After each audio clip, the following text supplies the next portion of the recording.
সঙ্গীত সম্পর্কে ঈদ ও বিবাহে করা যাবে বলে আছে? সঙ্গীত সম্পর্কে শরিয়াতে বাদ্যসহ সঙ্গীতের সর্বসম্মত মত কি? জি, সঙ্গীত বলতে একটা আলোচনা আছে সঙ্গীতের, সেখানে মূলত কিছু কবিতা আবৃত্তি বা এই রকম, যেটা সাহাবীদের মধ্যে ছিল, যে যুদ্ধের মাঠে সাহাবীদের উৎসাহ প্রেরণা যোগাবে এই রকম কিছু সঙ্গীত বা কবিতা, যেগুলো তাদের যুদ্ধে আরও সাহস যোগাবে। তো তাহলে বোঝা যায় যে সারি বিষয়, মানে এইগুলো ছিল শরীয়তের সাথে সম্পর্কিত, শরীয়তের সাথে। তো এইরকম ক্ষেত্রে যদি কবিতা আবৃত্তি বা সঙ্গীত হয় যেগুলোতে দোষের কোনো আকিদা বিরোধী বা এমনিতে অহেতুক কিছু নেই, শিরকি বেদাতি বা অশালীন যৌনতাপূর্ণ বা এমনিতে কুসংস্কারপূর্ণ কোনো শব্দ বাক্য চেতনা নেই, এই ধরনের সঙ্গীত বা যদি কবিতা হয় তাহলে বলা যেতে পারে, তাহলে বলা যাবে, সমস্যা নেই।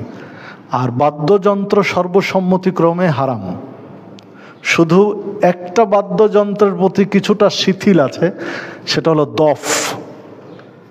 সৌদি আরবে একমুখা ঢোল জাতীয়, আমরা ঢোল বোঝে, এটা সরাসরি ঢোল নয়, ছোট বাচ্চারা যেটা আগে খেলাধুলা, এখন তো এগুলো নেই, এই কুরবানির সময় গরুর চামড়া দিয়ে কিছু করে একটা দফ, মানে ঢোলের মতো একটা বানাতো আগে। এই সংস্কৃতি কিন্তু ওই দফ থেকে আসা। এখনকার বাচ্চারা এটা খেলে না, আমরা ছোট থেকে তো খেলেছি আর কি, আমাদের সময় এগুলো দেখেছি। তো এই সংস্কৃতিটা মুসলিমদের মধ্যে কিন্তু দফ থেকে এসেছে। এই রকম দফ বাচ্চাদের জন্য, বড়দের জন্য নয়।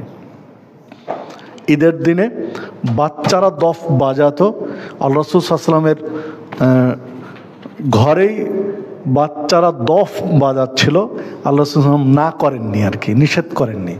তো ছোট বাচ্চারা এই ধরনের কিছু দফ বাজিয়ে বিনোদন করতে পারে।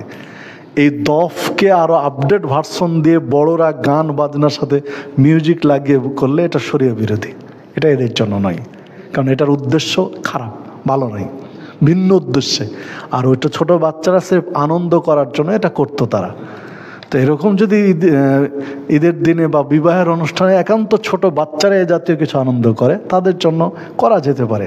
তবে আধুনিক এই ঢোলগুলো নয়, এগুলো একদম আপডেট, অনেক কিছু এর সাথে সম্পর্ক রয়েছে, বাজনা, অনেক সম্পর্ক জুড়ে গেছে এগুলোর সাথে। আর এমনি অন্যান্য বাদ্য